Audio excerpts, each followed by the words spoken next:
এর আগে বিটিআর বিদ্রোহের সময় শেখ হাসিনার ভূমিকা নিয়ে প্রশ্ন তুলেছিলেন সোহেল তাজ।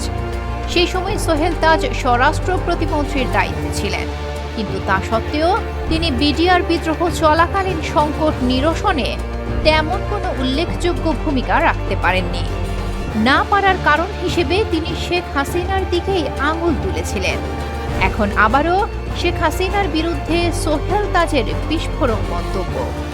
সোহেল তাজের মতে তিনি শেখ হাসিনার উপর আস্থা রেখেছিলেন, কিন্তু শেখ হাসিনা তার সঙ্গে বিশ্বাসঘাতকতা করেছেন, আওয়ামী লীগের সঙ্গে বিশ্বাসঘাতকতা করেছেন, বাংলাদেশের সঙ্গে বিশ্বাসঘাতকতা করেছেন।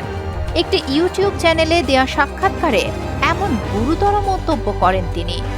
কেন তিনি দায়িত্ব নেয়ার 5 মাসের মধ্যে পদত্যাগ করেছিলেন, ওই ইউটিউবারের এমন প্রশ্নের জবাবে তিনি জানান, বাংলাদেশে একটি সিস্টেমেটিক এবং গুণগত পরিবর্তন আসবে এমন প্রত্যাশা নিয়েই তিনি তৎকালীন স্বরাষ্ট্র প্রতিমন্ত্রীর দায়িত্ব নিয়েছিলেন। কিন্তু দলীয় বা তখনকার আওয়ামী লীগ সরকারের অভ্যন্তরীণ ব্যাড পাওয়ার প্র্যাকটিসে তিনি হতাশ হয়ে দায়িত্ব থেকে সরে দাঁড়ান। সোহেল তাজ বলেন, তখন আওয়ামী লীগ দিন বদলের যে সনদ নিয়ে ক্ষমতায় এসেছিল সেই অনুযায়ী কাজ করা হলে 6 মাসের মধ্যেই সেই কাঙ্ক্ষিত চিত্রের কিছুটা হয়তো পাওয়া যেত। তার মতে আওয়ামী লীগ প্রতিজ্ঞা অনুযায়ী তখন সেই পথে হাঁটেনি, বরং গতানুগতিক পলিটিক্যাল কালচার মেনটেন করে সেটিকে আরও ধ্বংসের দিকে নিয়ে গেছে। আওয়ামী লীগকে নিষিদ্ধ করা প্রসঙ্গে সোহেল তাজ আরও বলেন, আওয়ামী লীগকে নিষিদ্ধ করতে হবে না।